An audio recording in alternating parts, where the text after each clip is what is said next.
Just days after key portions of the Patriot Act expired, the Congress has passed the USA Freedom Act, which many are saying is a historic win for privacy advocates. We're going to discuss today and see if they're right.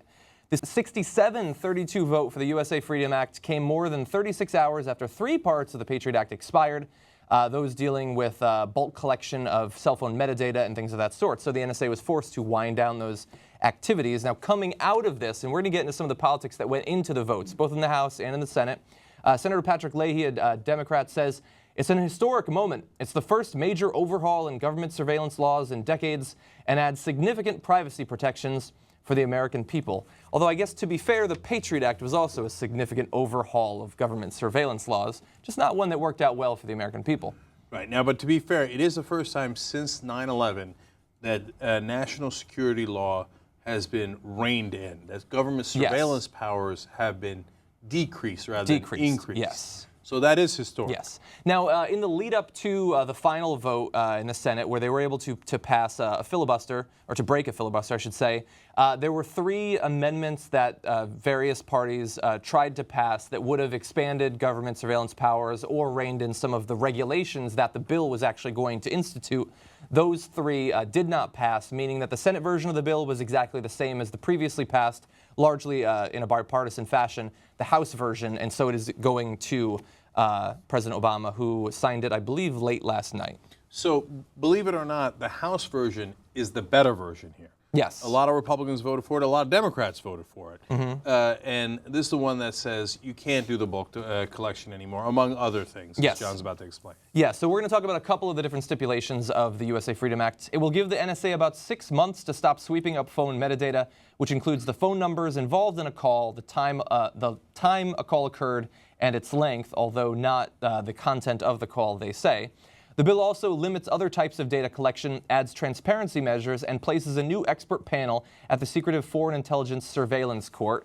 That, perhaps, to me, I think seems like the most significant, as long as the person being put on there is someone that we can trust and is actually going to defend the rights of everyday, regular Americans. Having that there is important because while the government often just decides not to even go for warrants, under the old system, if they just did it, they could largely get those warrants, and there'd be nobody there to actually speak for the American people. This will at least be somewhat changed under this new USA Freedom Act. So you would get a FISA warrant over 99% of the time. It's a rubber if you stamp. bothered to go. That's right. And that's why it always drove us crazy, both under Obama and Bush.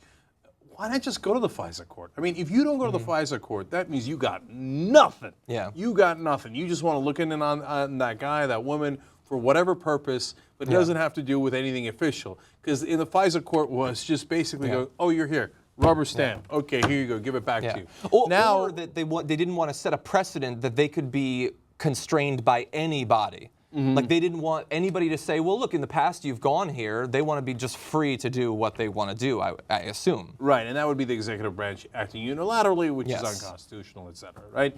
So now we're going to have a panel on the FISA court going, wait, let's just double check real quick, right? And all this stuff is super quick anyway.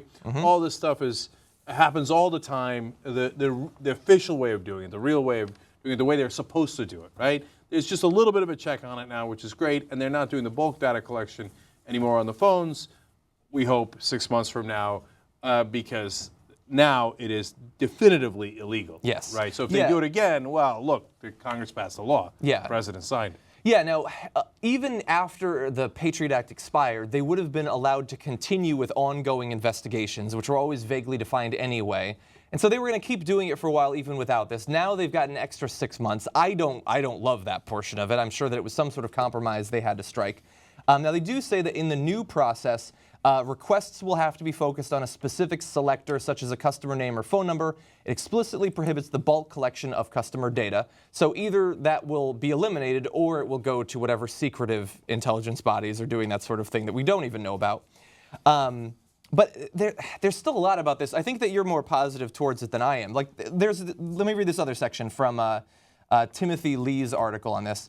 The bill requires the government to disclose significant FISC, that's the Foreign Intelligence Surveillance Court, opinions, though the government could decline to publish them if it decides doing so would damage national security, which they would never abuse. They would only decline to publish those things if it actually hurt our national security. I mean, that's a big back door there for them to get around these new regulations. And that's the sort of back door that we know they freaking use every chance they get. Well, the government has been backdooring us for quite some They time. have. Now, and I'm sore. I want them to actually regulate this bullshit. Right. Yeah, I hear you on that. I'm just positive about it because it's the first step forward. Like, we've taken 1,000 steps backwards. It's the first step forward, as in the U.S. government, Republicans and Democrats getting together and saying, enough. Yeah. Enough is enough.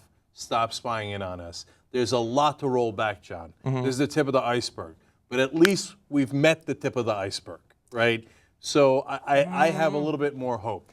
So we went from the Patriot Act, which is an Orwellian piece of garbage, to the USA Freedom Act. The only thing this bill does is make it a little bit harder for them to spy on you. The purpose of it is still to be able to get information in a less bulky way, but still in a fairly wide way on what Americans are doing. There's nothing freedom about that. Freedom has nothing to do with this bill. They need to stop putting that bullshit Orwellian language on these bills. Okay, John, I hear you on all that, but I'm afraid that your position would lead to paralysis. Because if you're trying to, look, you know me, I get frustrated with Obama all the time because he settles for a quarter of a loaf or 5% of a loaf, right? A little bit of crust. Right. Look, we go for the whole loaf in the beginning. We go for it, all right? We go for it. But in this case, if you've got half a loaf, that's a hell of a lot more of the loaf than we've ever had since 9/11. You're right. They've taken our liberties, our freedoms, our rights, and now finally they gave a little bit of it back. Don't get me wrong, I know what you're saying. If it turns out it's a cover, it's a ruse to make sure that they keep 95% of the rights that they took from us, right? Okay, I'm frustrated, etc. But maybe if it's the first step and we're going to take further steps, and especially to see Republicans come around on this. And don't get me wrong. That's true. Most Republicans in the Senate did not. And finally, and this is, I think, very important, this happened almost exactly 2 years after Edward Snowden leaked the information about how they were spying on us. Now, here is the United States government taking action on the information revealed by Edward Snowden. I think that's almost the definition of a hero. Someone who acts bravely, puts his own life and liberty at jeopardy to make sure the American people get certain information. That information is so important, the American people are so upset about it, that this nearly immovable government is moved to reform the system and to fix it. Yeah. Well, then bring the guy back. Yeah. He's not a traitor, he's a hero. That's what heroes do. They take risks with their own well-being. He was sitting in Hawaii with a beautiful girl friend and a really well-paying job. Now he's in Siberia. Yeah. So start a movement. # bring him back. Bring him back. It's 2 years is enough out in Siberia. This is madness. You don't bring him back to put him in jail. Say, you know what, Snowden, we get it. Technically what you did is wrong, and you were in, you were in isolation. We basically put you in, in exile for 2 years. That's enough punishment. # bring him back.